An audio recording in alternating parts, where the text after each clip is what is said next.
자, 이번 시간에는 손익계산서 개정, 명목 개정인 손익계산서 개정에 대해서 공부하도록 하겠습니다. 손익계산서에 관련된 개정 과목은 두 개지요. 크게 분류를 했을 때 비용 개정과 수익 개정, 비용 개정과 수익 개정. 또 이 비용은 매출 비용 1대1 대응, 매출액과 1대1 대응되는 비용이 매출 원가입니다. 매출 원가라는 비용입니다. 매출 원가와 수익, 매출액, 요거는 직접 딱 대응이 됩니다. 얼마짜리를 얼마에 받고 팔았다. 얼마에 사온 것을 얼마 받고 팔았다. 이렇게 1대1 직접 딱 되는 게 있는가 하면은, 비용은 왜 발생한다 그랬어요? 수익을 전제로 발생한다 그랬잖아요. 매출 원가라는 비용이 왜 발생하나? 매출이라는 수익을 실현하기 위해서 발생하는 거잖아요. 이렇게 비용은 수익을 전제로 해서 발생이 되는데, 일반 다른 비용들은 1대1 대응이 되지 않습니다. 1대1 대응이 되지 않고 간접 대응을 합니다. 간접 대응을. 그냥 매출 원가와 매출은 1대1 대응이다. 얼마에 사와서 얼마 받고 팔았다. 그래서 매출 원가는 비용, 매출액은 수익, 수익에서 비용을, 매출 수익에서 매출 비용을 빼니까 매출 이익, 이렇게 보면 되는 거거든요. 그 나머지 비용들은 바로 수익 창출의 항목하고 직접적인 대응은, 매칭은 되지 않습니다. 간접으로 이제 영향을 미치죠. 간접적으로 이 비용 발생하는, 종업원 월급 외주노 물건 많이 팔랐고, 물건 많이 팔라고 직접적으로 대응하는 부분도 있죠.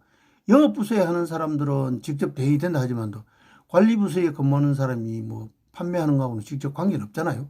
그렇지만 결국 그 판매가 잘 되도록 보조하고 도와주고 하는 이런 역할을 하기 때문에 판매가 더 잘 되고, 잘 됨으로 해서 또 돈을 벌고 이렇게 되는 거거든요.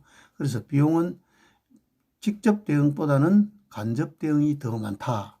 직접 대응은 매출 원가와 매출, 여기 바로 직접 대응되는 겁니다.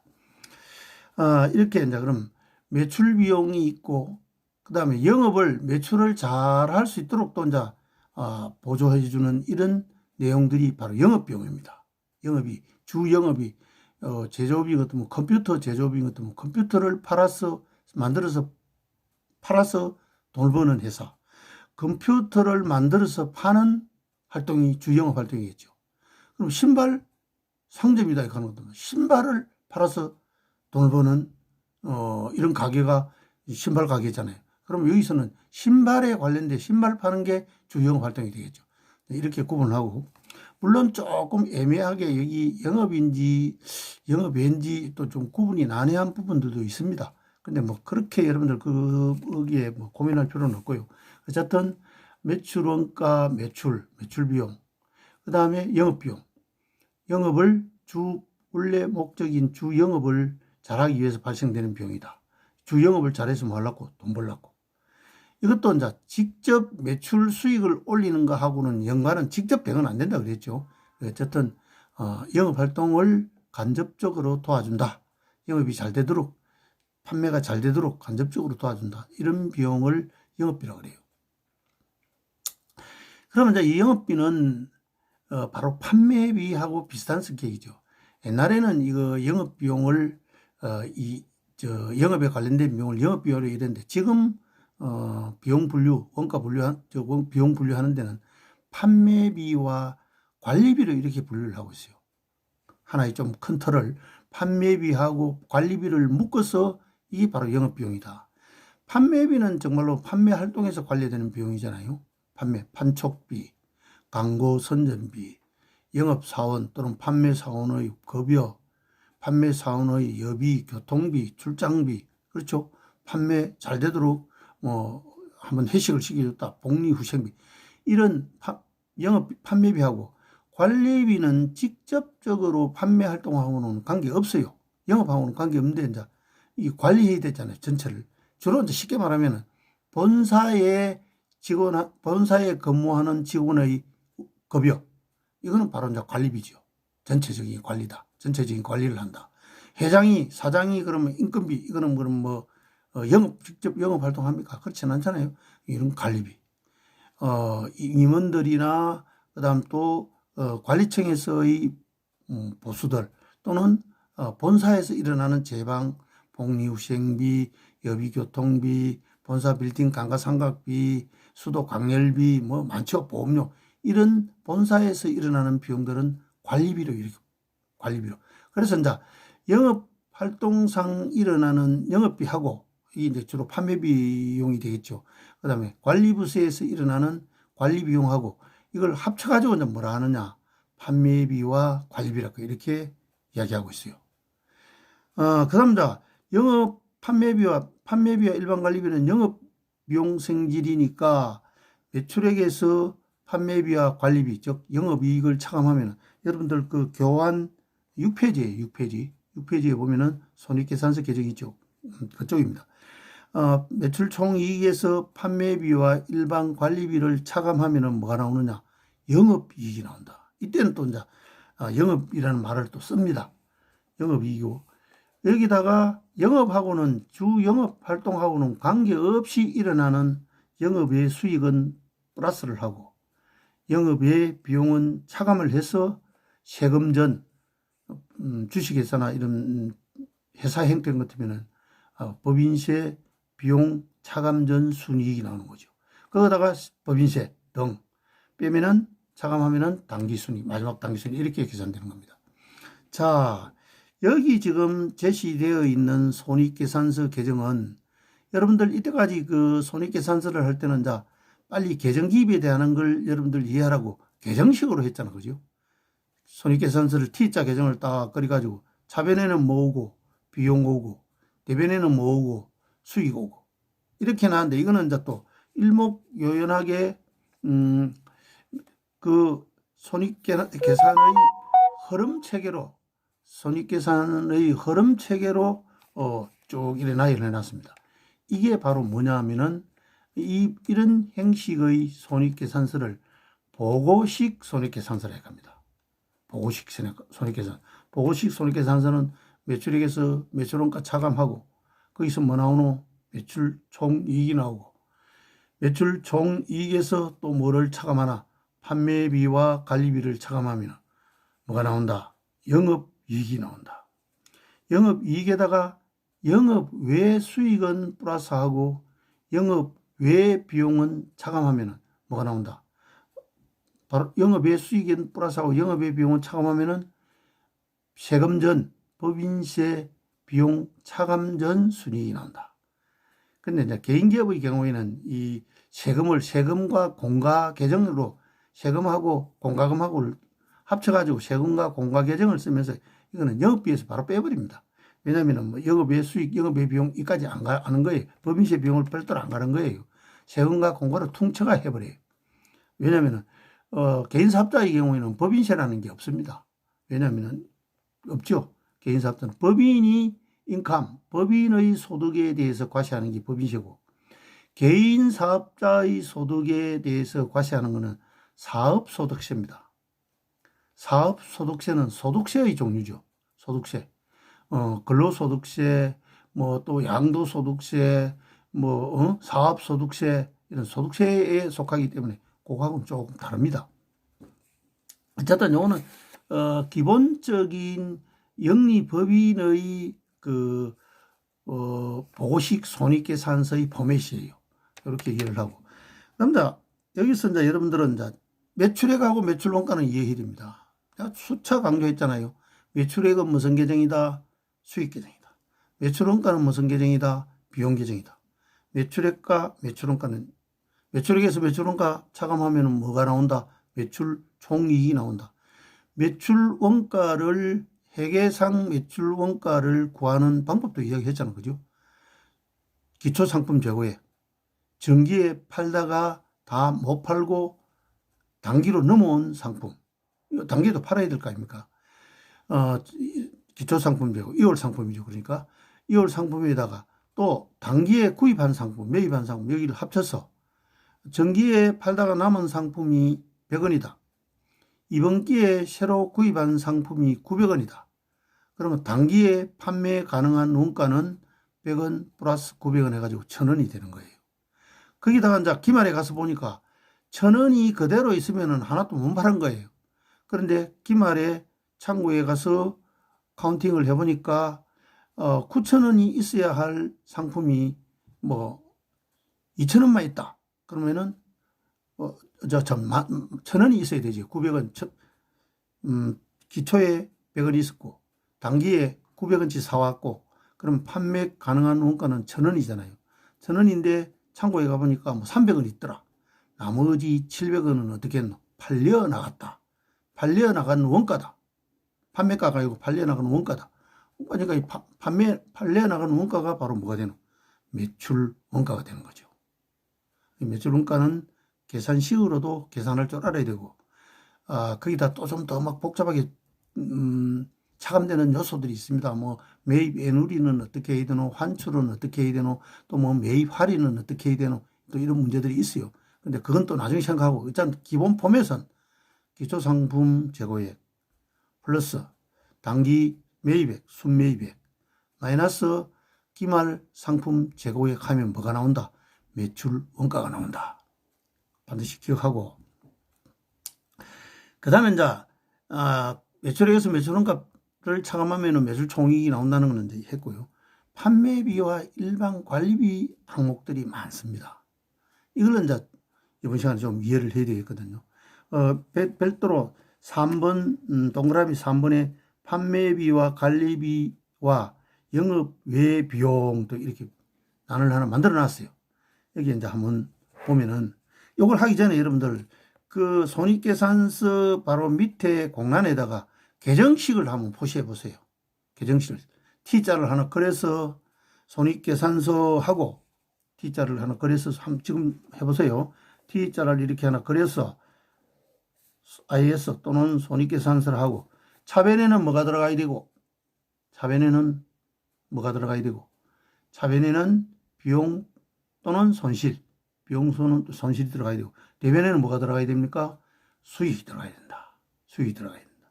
그래가 또, 한 회계기간이 끝나가지고 1월 1일부터 12월 31일까지 발생한 총 비용은 얼마고, 그 다음 또 총 수익은 얼마고, 이래가지고 봤을 때 수익이 많았다. 그러면 당기 순이익이 오는 자리는 어디더라? 당기 순이익이 오는 자리는 어디더라? 넣어보세요, 여러분. 그러니까 당기 순이익이 생겼으면 당기 순이익을 넣어서 뭐가 되노? 이제 마감이 차변의 합과 대변의 합이 같아지는 거죠. 자, 그럼 이렇게 해봅시다. 총 비용을 얼마로 잡느냐 하면은 5천으로 합시다. 5천으로 하고, 대변의 총 수익은 얼마로 하느냐 하면 8천으로 해보세요. 총 비용이니까 여러 가지 비용 합친 게 5천원이다 이 말이에요. 그 다음 수익도 여러 가지 항목들의 수익을 서메이션 합하니까 8천원이더라 이런 이야기죠. 그럼 이제 총 수익 마이너스 총 비용 하니까 수익이 크잖아요. 뭐가 발생했나요? 단기 순이익이 발생했잖아요. 단기 순이익이 발생했으면 이 단기 순이익은 어디다 갖다 넣어야 되나? 이 자리를 확실히 알아야 이 말이죠. 그럼 차변에 3천원이 가야 차변 대변 합이 8천원이 맞아지지요. 그렇잖아요. 그럼 차변에 단기 순이익 해서 얼마 들어간다? 3천원 들어간다. 그러면은 차변의 합은 얼마 된다? 8천원이 된다. 그럼 대변의 합은 얼마가 된다? 8천원이 되잖아요. 이렇게 해서 대차 평균의 원리에 맞게끔 마감이 되어지는 겁니다. 그럼 단기 순이익이 손익계산서 차변에 3천원 간 거 이거는 지금 어떻게 되어진 거냐? 단기 순이익이 차변에 간 거는 집합 손익계정에서 나오는 거거든요. 집합 손익계정에서 대변의 수익이 크잖아요. 수익이 크고 차변의 비용이 작으니까 차변의 집합 손익, 대변의 손익, 차변의 수익, 대변의 집합 손익. 그래서 집합 손익 계정이 크다 말입니다. 집합 손익 계정의 대변이 커야 당기 순이익이 나오잖아요. 그러니까 이 집합 손익 계정에서 산출되고, 이 집합 손익 계정이 마감되기 위해서는 대변이 크잖아. 차변에 뭐가 가야 되잖아요. 차변에 뭐 가기 위해서는 어떻게 해야 된다? 자본금에 대체한다. 차변의 집합손익, 대변의 자본금. 이렇게 해서 이제 마감이 되는 겁니다. 이걸 잘 알아야 되겠죠. 집합손익 계정에 그럼 차변에는 뭐가 들어간다? 자본이 들어간다. 자본금 해서 얼마? 자본금 해서 3,000원. 이렇게 들어가면은 집합손익 계정도 마감이 되는 거죠. 앞 시간에 한 겁니다. 다시 한번 잘 보세요. 손익 계정의 마감은 어떻게 하더나? 수익 또는 수익 비용이 손익 계정이잖아요. 수익 비용 계정을 마감 또는 수익과 비용이 차이가 없이 제로, 수익 계정 차변도 제로, 대변도 제로, 비용 계정 차변도 제로, 대변도 제로가 되도록 하려고 하면 어떻게 대체시킨다? 집합 손익 계정에 대체시킨다. 집합 손익 계정에 대체시키면은 집합 손익 계정의 차변에는 똑같이 이 손익 계산서하고 같이 차변의 비용이 쫙 모입니다.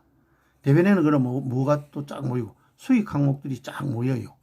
그래가 이제 총수익, 총비용 비교하는 거예요. 아주 중요한 겁니다. 비용 수익 계정의 마감은 집합 손익 계정에 대체한다. 비용.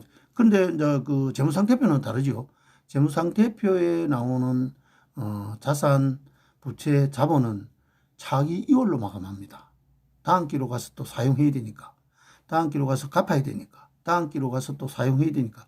차기 이월로 마감을 하는데 손익계산서 계정, 즉 비용수익 계정은 마감이 어떻게 한다? 집합 손익 계정에 의해서 마감한다. 이걸 잘 정리를 해줘야 되고요. 그 다음에 이제 그 판매비와 관리비에 대해서 이제 한번 항목이 많아요. 자, 한번 천천히 한번 내가 생각나는 대로 불러볼 테니까 한번 적어보세요. 종업원 급여, 월급을 준다. 종업원 급여. 물론 이것도 이제 급여가 판매비가 되는 급여도 있고 관리비가 되는 급여도 있겠죠. 영업부에서 발생한 급여인 같으면 판매비입니다. 반대로 본사 영업부 위에서 발생한 급여인 같으면 뭐 관리비가 되겠죠. 그걸 구분하면 되고. 그다음 또 보험료가 지급됐다. 보험료. 이 보험료는 뭐 회사에서 뭐 이 사업을 하려면 반드시 뭐 차량이 필요하잖아요. 차량에 대한 보험료도 있을 거고 또 큰 뭐 본사 빌딩이 있으면 빌딩에 대한 보험료도 있을 거고 이것도 구분되잖아요. 본사에서 운행하는 차량에 대한 보험료 같은 경우는 관리비. 영업부서에서 판매 활동을 하기 위해서 차량을 운행하면서 보험에 가입했으면 이거는 판매비. 구분되죠, 이제 그건 더 구분 안 하겠어요. 그 다음 또 광고 선전비. 광고 선전비는 주로 판매비죠. 또 판촉비. 판매, 프로모션. 판매를 촉진하기 위해서 들어가는 비용. 광고 비용. 이런 것들은 판매비로서 판매비와 일반 관리비, 영업비입니다.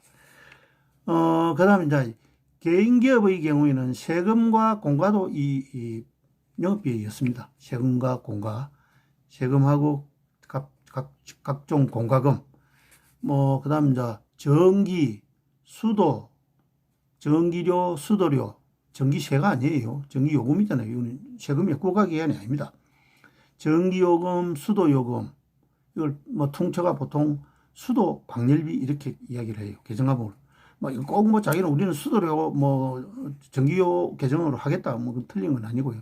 일반적으로 쓰는 계정 과목은 이거는 퉁쳐가지고 수도 광열비라 이렇게 해요.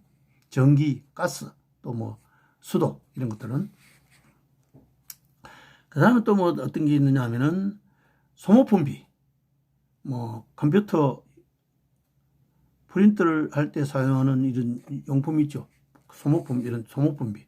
한번 쓰면은 없어져 버린다. 소모되어 버린다.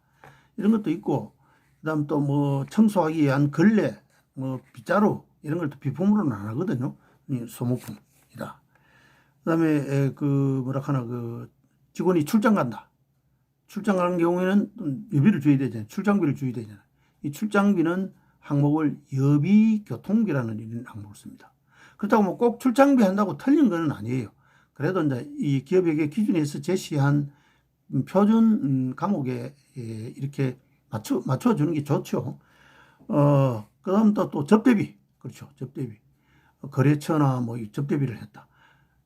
이 거래처에 접대를 왜 하노? 많이 팔기 위해서. 많이 팔아가 뭐 하려고? 돈 벌려고. 이렇게 되는 거예요. 접대비라든지. 그 다음 종업원들하고 관계되는 거는 뭐냐 하면은 복리후생비라는 게 있습니다. 복리. 종업원의 복지를 시켜주기 위해서 발생되는 비용. 뭐 가수를 한번 초청해가지고 노래를 부르게 해서 막 기분 좋게 만들어준다. 이런 것도 하나의 복리비예요. 그 다음 또 뭐 간식을 대준다든지, 아니면 또 회식을 시켜준다든지, 또 뭐 이 유니폼을 입는 직원들이 있어요. 지금 유니폼을 입는 이런 직원들, 회사 직원들한테는 또 유니폼을 전부 해준다든지, 이런 게 바로 복리후생비입니다. 그 다음 또 어떤 게 있었나 하면은 전화요금, 요새 인터넷 요금 있죠. 전화료, 인터넷료, 우편료, 이런 것들은 또 퉁쳐서 통신비라고 한다. 뭐 전화료, 인터넷 요금, 그 다음 또 뭐 우편 요금, 이런 거는 퉁쳐가 통신비를 한다. 이런 것들이 전부 다 그 판매비와 관리비가 되는데, 또 어떤 게 있느냐 하면은 자동차를 운행하면은 차량 유지비 있죠. 차량 유지비. 차량을 유지하는데 뭐 엔진 오일도 갈아야 된다. 유지하려고 하면 또 뭐 해야 됩니까? 기름도 주유도 해야 되잖아요. 이런 차량 유지비라든지. 그다음 또 짐을 날라야 된다. 운반비. 그죠? 운반비도 있을 거고. 또 회의도 해야 된다. 회의비.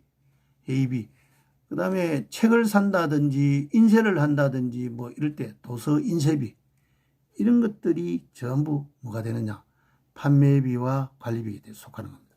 여기서 이제 좀 특이한 것들이 바로 지출이 되는 비용이 아니고 계상되는 비용이 또 있어요. 채권에 대한 떼이는 거, 대손을 이야기했죠. 채권에 대한 대손상각비. 이거는 매출 채권에 대한 대손상각비는 받을 어음이나 외상 매출금을 떼인 거는 요거는 영업비로 봅니다. 영업비 즉 판매 비용으로 봅니다. 그런데 대여금이나 미수금이나 다른 판매하고 상품 판매하고 관계없이 이 발생된 채권이 대손됐을 때 대손상각비는 이거는 영업외 비용으로 보는 거예요. 분류가 그건 좀 다르죠. 같은 대손상각비라도 어디에서 근거를 해서 발생했느냐에 따라서 하나는 판매비와 관리비가 되는데 하나는 어떻게 되어버려요? 영업외 비용으로 분류를 하는 겁니다. 그런 것들은 조금 이렇게 차이가 있죠. 이제까지 한 이런 내용들이 또 어떤 게 있나? 점포, 지점을 임차했다. 지점에 건물이 없어가지고 임차했다. 3층 빌딩을 임차했다. 임차료 이런 것들은 영업하기 위해서 점포를 임대한 거잖아요.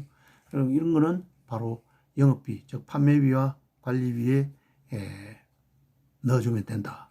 많죠? 이건 판매비와 관리비는 거죠. 자, 다시 한번 생각나는 대로 종업원 급여, 보험료, 그죠? 운반비, 그 다음 대손상각비, 또 강가상각비, 이것도 아까 내가 설명을 하나 빠뜨렸다요.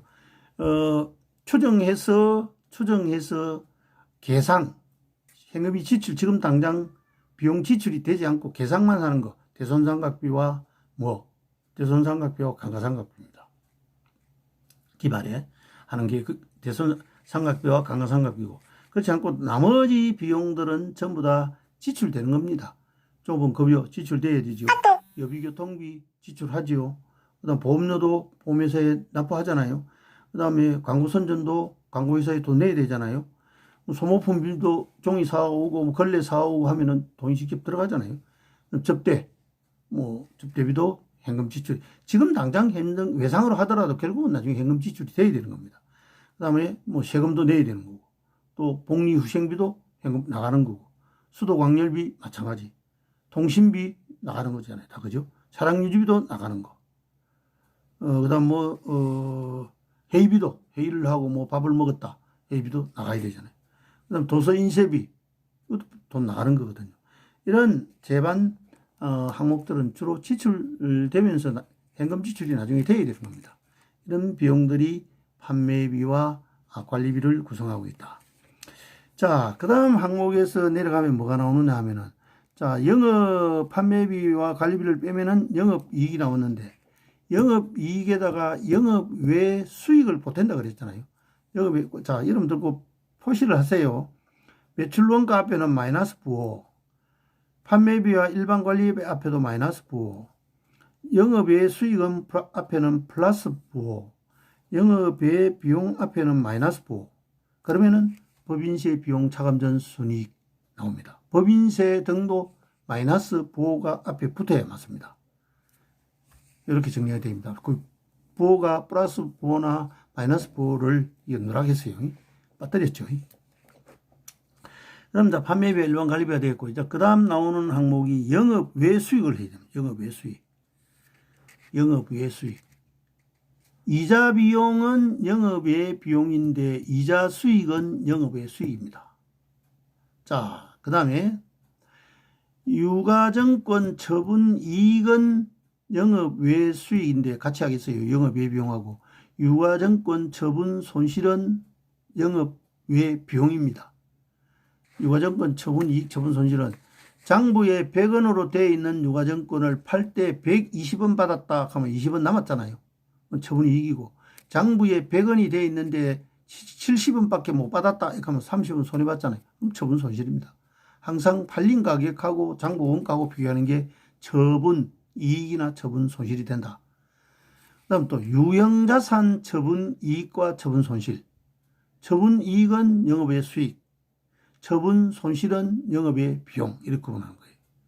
그 다음 또 재손실, 기부금, 이거는 영업의 비용이죠. 다 기부금 나갔잖아요.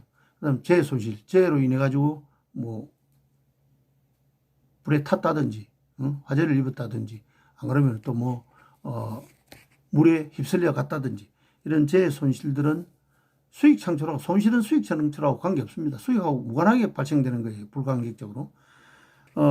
이런 것들은 영업의 손실로 한다. 영업의 비용으로 한다. 그 다음 또 잡손실이라는 것도 있어요. 잡손실. 어디에 엮기도 뭐 타고 이래가지고 이제 잡동사니 이걸 이제 합친 게 잡손실인데, 딱 선명하게 드러나는 거는 어떤 게 있느냐 하면은, 우리가 계약 위반하고 배상금을 우리가 물리줬다. 계약을 위반해가지고 계약 위반에 대한 배상금을 물리줬다. 이런 거는 잡손실이었습니다. 잡손실이었다. 그 다음 또 뭐, 가상금을 물었다. 가상금은 주로, 그 기간을 안 지켜가지고 일어나는 게 가상금이잖아요. 지켜야 할 기간을 준수하지 않았을 때 페널티 받는 거잖아요.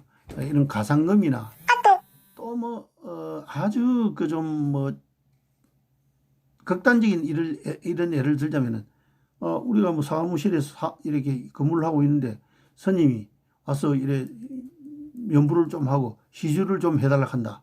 그래가지고 뭐 5만 원을 줬다, 만 원을 줬다. 계정 과목 처리가 좀 곤란하잖아요. 이런 것들을 잡손실로 영업되는 겁니다. 이게 영업의 수익이다. 자, 영업의 비용은 이자 비용, 처분 손실, 뭐 유가증권 처분 손실, 유형자산 처분 손실, 또 평가 손실, 그죠? 유가증권 평가도 하잖아요. 기말에 평가 손실. 이런 것들은 전부 또 영업 외 비용에 넣으면 된다. 됐죠? 그 다음 또 하나 또 재고 감모손이라는 게 있어요. 우리 그 재고자산 할 때 한번 했는데, 정상적으로 발생한 재고 감모손은 매출원가에 넣어버립니다. 그러면 재고 감모손만큼 매출원가가 늘어나는 거죠. 그런데 비정상적인 감모, 물론 정상, 비정상 이건 이제 참 구분하기는 어려운데, 이론적으로 이야기할 때는 이렇게 이야기해요. 선의의 관리자가 최선을 다해서 관리를 했는데도 감모손이 생겼다. 이거 한번 생각해 보세요. 석유회사 같은 경우에 휘발유 큰 드럼통에 창고에 넣는 순간도 휘발유 날아가 버리잖아요. 그 사람이 아무리 관리 잘한다 해도 안 되잖아요. 이런 거는 정상적인 거다. 비정상적인 건 어떤 경우? 그 창고 관리하는 창고 직원이 거기 있는 창고에 있는 그 재고자산을 가져가서 뭐 훔친 거죠. 사실은 횡령하는 거죠. 훔쳐갔다. 이런 것들은 이제 비정상적인 감모로 보는 겁니다. 그걸 찾기는 쉽지 않겠지만 하여튼 구분은 그렇게 하는 거예요. 정상 감모냐 비정상 감모냐에 따라서 정상 감모는 매출원가에서 가산돼 버리고 비정상적인 감모는 영업에 손실을 한다. 이것도 하나 중요해요. 재고자산에서. 그렇게 정리를 하고요. 그래서 이제 다시 한번 보고식 손익계산서는 이 차례를 매출액, 매출원가, 매출총이익 거기다가 판매비와 관리비를 차감하면은 영업이익, 영업이익에다가 이익에다가 영업외 수익은 플러스하고 영업외 비용은 차감하면은 법인세 비용 차감 전 순이익 거기다가 법인세 등 빼면은 당기순이익이 나온다. 이제 요 당기순이익이 또 이제 회계 처리하는 것도 했지요. 여기 집합손익계정 차변에 오는데 결국 요거는 뭐하고 대체된다? 자본금하고 대체된다. 이렇게 하면 이제 손익계정이 완전히 끝이 나는 거죠. 자, 수고했습니다. 좀 쉬었다 할게요.